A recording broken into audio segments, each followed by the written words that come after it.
Bon, voilà, chers amis, bonjour. C'est le témoignage d'une personne. Donc, ça serait un sujet qu'elle va vous raconter. Voilà. Alors, on se détend. On a tout notre temps. Cool. Cool la vie. Alors, donc, Bonjour tout le monde. Eh bien voilà, en 2010, j'ai perdu mon mari suite à une maladie longue ouais, affreux même. et affreuse. Et un matin, il était 6 heures du matin, je me suis réveillée avec une voix dans la tête qui me disait « Ne t'en fais pas, ça ira bien, tout va bien se passer ». Je m'assois dans le lit, je dis « Qu'est-ce qui se passe? Pourquoi je pense à ça ?» Bon, je me recouche et une demi-heure plus tard, je reçois un coup de téléphone me disant qu'à 6 heures du matin, mon mari était décédé. Excusez-moi, mais j'y repense toujours. C'est normal, c'est l'émotion. Et c'était, Ça va passer. je suis sûre que c'était lui qui venait de me le dire, sinon je vois pas.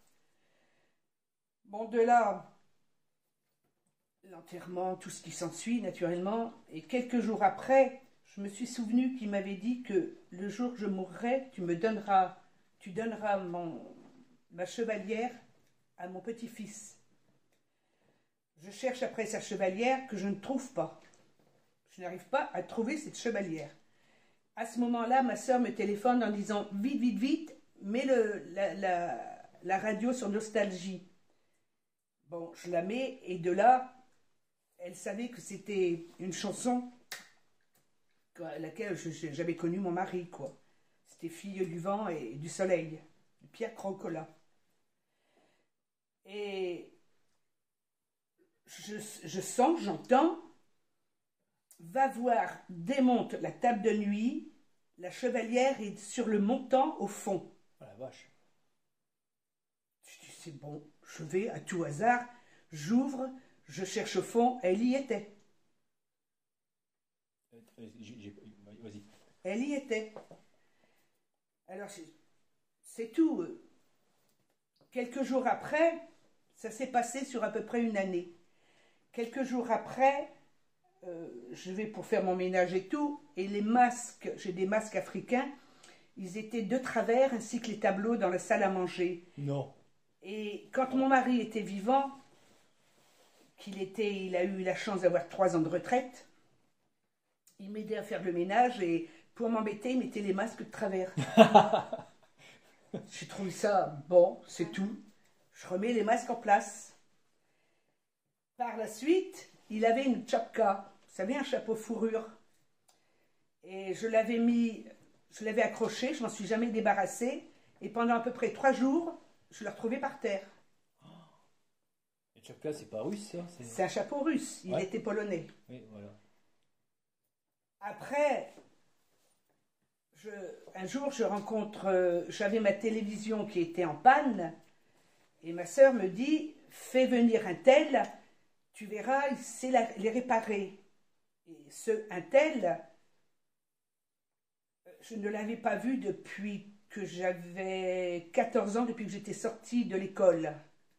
Donc, ça faisait 14 ans, 40 ans, je ne l'avais pas vu. Il vient pour réparer ma télévision et tout se passe bien. Et de là, comment vas-tu? As-tu eu des enfants? Est-ce que tu as des petits-enfants? Tout ça. Et il me fait voir sur son téléphone son petit-fils. Je me penche, on est tête à tête pour voir le petit-fils. Et on entend un grand boum dans les volets. Il était 10 heures du soir. De là, j'ouvre vite la fenêtre. Je regarde. Non, rien. Et je dis en blaguant, tiens, c'est Alain qui me fait un signe. Et puis le lendemain, je vais voir, c'était des gros volets très épais en bois. Je vais voir le lendemain les volets, il y avait un grand choc dedans. Le volet était renfoncé. Ah vache. Et j'ai trouvé un morceau de ciment par terre. Et là où ça se situe, personne n'aurait pu envoyer cette pierre qui aurait fait je ne sais pas combien de mètres, mais elle aurait perdu de la vitesse. Oui, bien sûr. Et ça n'aurait pas pu faire un trou pareil. C'est pas possible. Et je me suis amusée avec une sœur à faire des Ouija. Chose que je ne ferai plus, que je vous déconseille. Très dangereux. Et dans le Ouija et tout, il s'est trouvé que mon mari, je pense, j'arrive à le contacter. Alors je lui demande des preuves de savoir qui il est, tout ça. Tout y était. Et je lui ai dit, mais c'est toi hier soir la pierre? C'est toi qui as défoncé le volet? Il marque oui. Je lui dis pourquoi? Jaloux. Il écrit jaloux. De là, moi je m'amusais à faire du Ouija sans y croire. Ah oui, bien sûr. Et c'est là que je lui dis, je me suis prêtée au jeu, quoi. Je lui ai demandé, mais pourquoi tu es jaloux? Puisque tu m'as dit, 10 jours avant de partir, tu m'as dit, je ne veux pas que tu restes seule. Je veux que tu retrouves quelqu'un. Alors je dis, je te suis. Et de toute façon, là, c'était qu'un copain. Alors, je lui dis, tu veux que j'arrête? Tu veux que je ne recherche personne? Il me fait non. Tu veux que je continue à chercher quelqu'un? Oui. Jaloux quand même. Mais il était très jaloux. Ouais, il avait mal. Oui. Et je l'ai contacté 3 ou 4 fois. 4 fois, il me semble. Et la 4e fois, il m'a dit, maintenant, arrête. Il voulait plus que je contacte. Je dois continuer mon chemin. Enfin, moi je dis je dois continuer mon chemin, mais pour ceux qui font du Ouija, vous savez qu'ils ne parlent pas, par exemple, ils vont marquer continuer chemin. Voilà. Alors j'ai arrêté, mais quelques jours après, ma fille qui avait du mal à accepter la mort de son père, me dit, qui n'arrêtait pas de pleurer, et elle me dit, maman, j'ai vu papa cette nuit dans mon rêve, j'ai fait un rêve de papa, il me disait ceci, cela, enfin tout ça.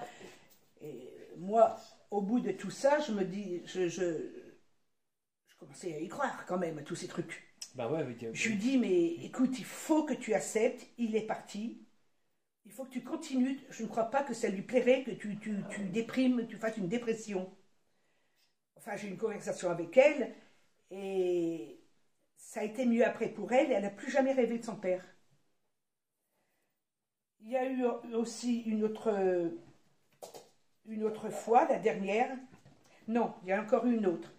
J'étais couchée dans mon lit en chien de fusil, et je sens quelqu'un derrière moi s'appuyer contre moi, wow. En chien de fusil. Wow. Oh, je n'osais plus bouger, je n'osais plus bouger. C'est un câlin. J'osais même pas me tourner pour voir. Mais ça a duré quoi? 2 secondes, 3 secondes, mais pas plus. Puis plus rien. Oh, j'étais déçue, j'aurais voulu que ça continue, quoi. C'est des choses qui faisaient de son vivant.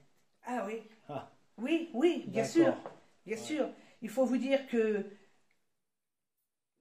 si on appelle ça une âme sœur, c'était mon âme sœur.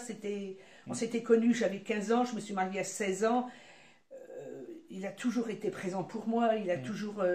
et juste avant de à peu près 15 jours avant de décéder, il m'a dit, excusez-moi du terme, mais il m'a dit, tu sais ce qui me fait chier? Excusez-moi du gros mot. Je lui ai dit, mais qu'est-ce que tu as? Tu as un problème? Mais je vais mourir et je te verrai plus. Bah oui. C'est ça qui l'embêtait. C'est ce qu'il me verrait plus. Je me suis rendu compte à ce moment-là que il faut se rendre compte qu'à la fin, vraiment, il tenait vraiment à moi, quoi. C'est dingue. C'est toujours dans ces moments-là, quoi. Toujours dans ces moments-là. Ouais. Et jusqu'à prévoir ses obsèques et tout, et j'avais mon frère et ma belle-sœur qui étaient là, qui m'ont dit, parce qu'il a fait venir le diacre à l'hôpital, et ce qu'il a dit au diacre de ce qu'il voulait, moi j'étais gênée, je dis, mince, tu te rends compte de ce que tu dis? Et mon frère et ma belle-sœur m'ont dit, t'en fais pas, on est témoins. Ben, heureusement, parce qu'après j'en ai eu. Enfin bref. Et donc le dernier truc, c'était... Tu peux faire une pause, si tu veux. Non, ça va, je termine, bah, t'en fais pas. D'accord. Sur ma lancée. Le dernier truc, c'est que c'était le jour de... Je ne sais plus très bien si c'est le jour de Noël, enfin le réveillon de Noël ou de l'an. J'étais dans mon lit toute seule, j'avais refusé l'invitation de ma fille, j'avais pas envie. De toute façon, j'ai vécu une année sans sortir de chez moi, rien du tout, je n'avais pas envie. Et j'ai dit, tu sais, tu pourrais me faire un cadeau que je fais comme ça. Tu veux me faire un cadeau, un vrai cadeau, mais pas quelque chose que je crois entendre, un vrai cadeau, quelque chose que j'entends. Et puis quoi, 5-10 minutes après, j'entends comme quelqu'un qui tape sur la tuyauterie. Pas des bulles dans la tuyauterie, qui tape sur les tuyaux. Ouais, tang, tang, tang, J'avais tang. mon petit chien qui était avec moi, qui regardait avec moi la même direction. Vous voyez que c'est pas quelque chose de normal. Il est habitué avec les bulles de ton Non, chauffage. non. Mais il là, était là, pas- il s'est dit, c'est pas normal. C'est pour ça qu'il regarde dans la même direction. Oui, puis les bulles, j'en avais pas de bulles dans les tuyauteries. de Ah, toute t'avais façon. rien du tout. Ouais. J'en avais pas, d'habitude j'en avais pas. Ah, Mais d'accord. c'est vraiment comme si vous prenez un bout de métal et vous appuyez, vous Ouais, tapez ding, fait ding. bang. Ouais, ah oui. Alors je me lève, je vais direction où si j'entends, salle de bain, plus rien. Mais il avait pas fait la salle de... Non, je sais plus. Non, si, il avait déjà fait la salle de bain. Ouais, une fois, ouais. Mais je pense pas que. Moi, je crois que c'était pour lui. Il cherchait un bruit assez fort pour me faire entendre. Ouais. Et Il a reçu le message. quand je suis arrivée dans la salle de bain, Il plus avait- rien. Il n'y avait plus rien. Et plus jamais rien. Ça a été qu'une année. Et je pense maintenant, j'y crois. J'y crois. Je crois pas. Je crois pas au bon Dieu, à tout ce qui s'ensuit. Libre à moi, libre à vous d'y croire, je m'en fiche. Mais je crois Il y a quelque que chose. quand quelqu'un meurt, il va ailleurs. Je représente la personne dans une espèce de couloir, un truc comme ça, près d'une porte, et parfois ils n'arrivent pas à ouvrir la porte pour continuer leur chemin.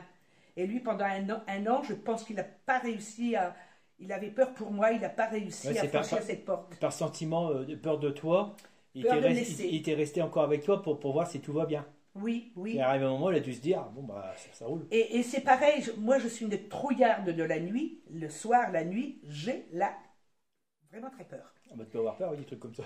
Et non, Non, non, ouais. pas ça. Mm. Et depuis qu'il est parti, je n'ai plus peur de la nuit. J'ai l'impression que... T'es sereine. Non, il y a quelque chose il est peut-être parti, mais il y a quelque chose qui... Une protection. Oui, une protection. Ouais. Une protection. Et j'ai lu, il n'y a pas longtemps, le livre de la femme à Jean-Pierre Pernaut. Mm. J'ai acheté ce livre, j'ai lu, j'ai écouté ses interviews. Elle dit des choses que moi j'ai vécues aussi.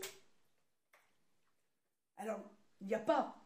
Je suis sûre, et c'est ce qui m'a beaucoup consolée, à me dire qu'il n'est pas mort à fond. Il est simplement parti ailleurs. Et quelque temps avant de mourir, mais grâce à une psychologue qui était à l'hôpital, elle a réussi à le faire, à ce qu'il parte sereinement, sans avoir peur. Et en même temps, elle me suivait moi et tout. Alors, on rigolait énormément de la mort, pourtant tout ce qu'il a passé, mais on en rigolait, quoi.